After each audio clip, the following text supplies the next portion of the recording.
Greetings mga migs! Welcome back sa Boy na Salita TV.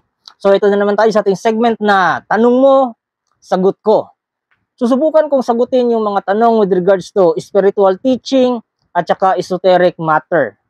So kung bago ka pa lang sa channel na ito, please tulungan niyo ako lumago aking YouTube channel. Please paki-subscribe po, paki-like ng video, and don't forget to hit the notification bell para updated kayo sa ating mga future topics. So huwag natin patagalin. Magpatuloy na tayo.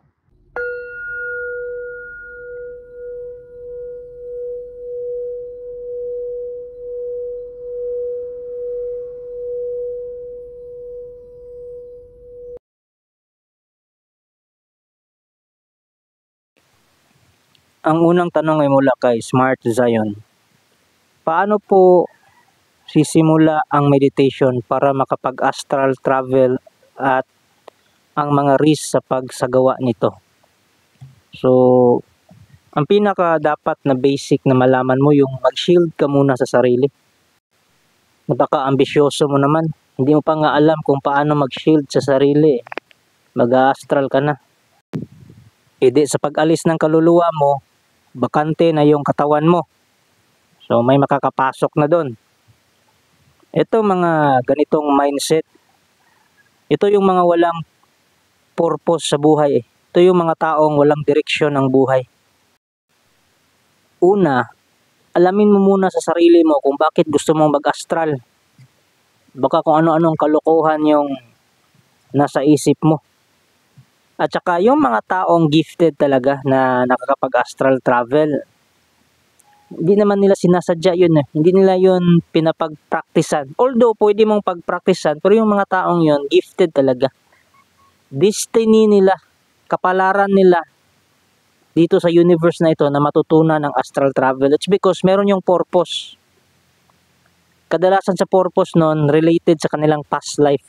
O di kaya, sa life na ito, sa lifetime na ito, meron silang mission na gagampanan. Related pa rin sa past life. Tatapusin nila yon dito sa lifetime na ito. Kaya meron silang gift, meron silang advantage. So kung wala kang gift na ganyan, mag-aral ka na lang ng ibang bagay na ikakaunlad ng buhay mo. At saka meditation na pag-uusapan natin, mag-white light shield ka. Yan parati yung gawin mo. At saka grounding. Kung hindi ka natural na may abilidad na astral travel, wag mo nang ipilit. It's because hindi para sa'yo yan. Hindi yan destiny na binigay sa'yo ng universe. So hanapin mo yung purpose mo sa buhay. At saka mga risk, maraming risk yan. Una, pag hindi ka marunong mag-shield, anong mangyayari sa katawan mo? So bakante na yung kaluluwa mo. Although may connection yan doon sa kaluluwa mo, pero opening pa rin yun. Pangalawa, paano kung hindi ka na makabalik? So, hindi mo alam ano yung proseso para makabalik. Sa Lakbay Diwa kasi, ang pinaka dapat i-practice mo yung mindfulness mo, yung utak mo. So, doon yung una mong i-focus. Meditate ka muna sa basic, white light. Balutin mo ng white light yung katawan mo. And then grounding. Pag na-master mo na yan, so proceed ka sa chakra alignment. Tapos may mga tutorial sa YouTube step by step kung ano ang gawin para makapag-astral projection. Pwede mong pag-practicean yun, pero dapat ma-master mo muna yung shielding. So yun lang yung ma-advise ko.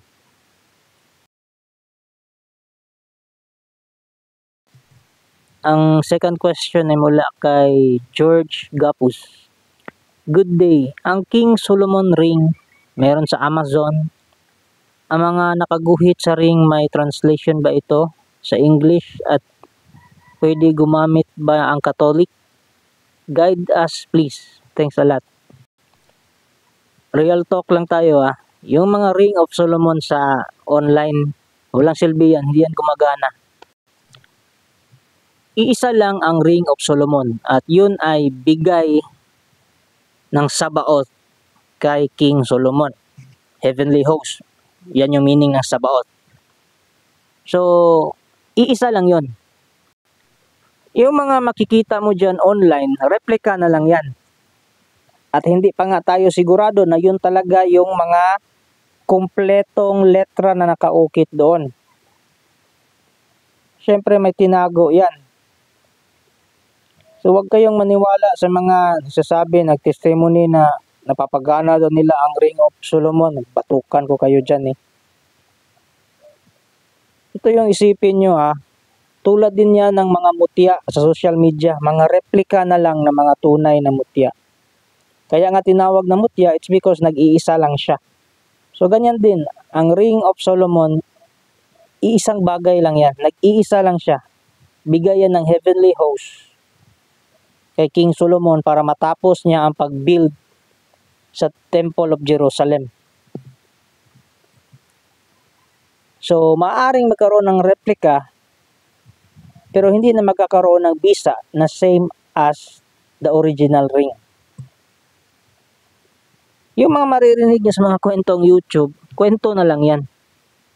Bulatik na lang yan. So, sorry po, hindi po yan gumagana kahit punuin mo pa yung daliri mo ng ganyang singsing. Except na lang sa Saint Benedict Medal, it's because the Saint Benedict Medal is meron talagang apparition na nagpakita na gawin nyo ang medalyon na ito at ipasuot sa mga tao. So, pwede siyang i-duplicate. It's because may mensahe. So, Ring of Solomon, pwede bang gumamit ang Catholic? I don't think so. It's because ang tinatawagan doon ay mga demons. And Catholic never negotiate with demons. So, focus lang ang faith nila kay Jesus Christ at saka sa mga santo. So, if you are a hardcore Catholic, so, wag mo nang pakialaman yung Ring of Solomon. Kahit nga yung mga Key of Solomon na makikita nyo online, hindi na yan yung original o kompleto. May mga tinago na dyan.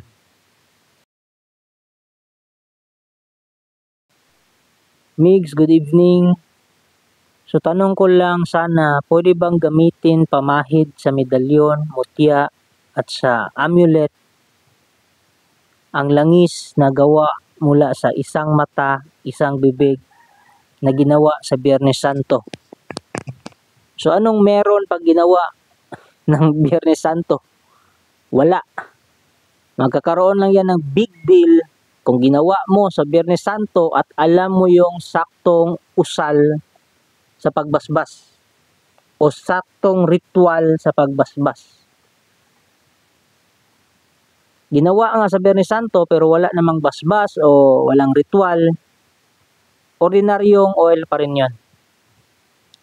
At kahit naman hindi ginawa sa Biyernes Santo, basta alam mo yung tamang pagbinyag o pagritual o pagbasbas, so pwede yung pamahid sa mga medalyon na occult kasi ang basbas doon occult din naman eh, Pinoy occult din naman, infinito.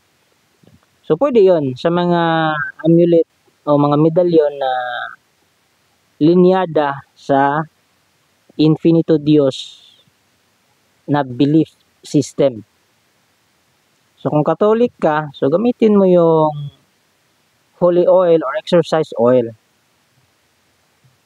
At kung exorcise oil naman yung gamit mo, huwag mo yung ipamahid sa mga Pinoy occult na medalyon. It's because pang exorcise yan. So, mababaklas yung karga ng mga occult na gamit mo. Lalong-lalo na yung mutya. Kasi yung mga mutya, kaya nga tinawag na mutya yan, it's because meron yang nakasapi ng mga elemento. At yun yung nagpapagana sa mutya. Yun yung gabay ng mutya. So doon ka kumukuha ng kapangyarihan sa elemento. Pinapahiram nila yon sa iyo. Siyempre, meron niyang kabayaran.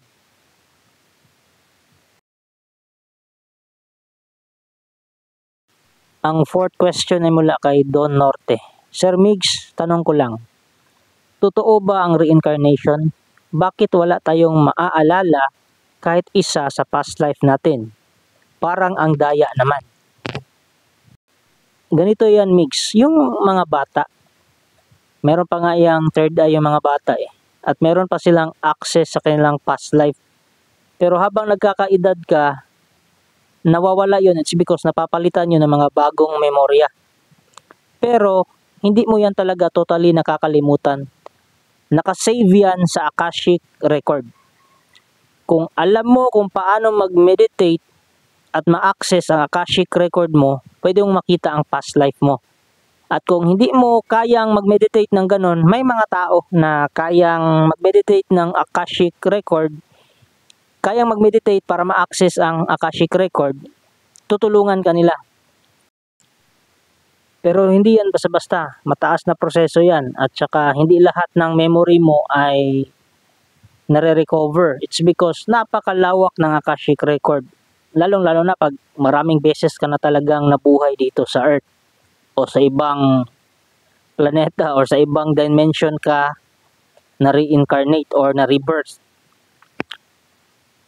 So, may mga taong tumutulong. Hindi actually tulong. Pwede mo silang ma-hire. It's because nagpapabayad yun. Mahal ang bayad dyan. At saka yung memorya, isa sa mga theory, bakit wala tayong memorya is dinidelete ng mga Anunnaki para maniwala tayo sa religion kung saan pinapaniwala nila tayo na dapat sambahin sila para hindi tayo masunog sa impyerno. But the reality is, nare-rebirth lang tayo. Mahirap tanggapin to. Maraming magagalit dyan. Bahala kayo.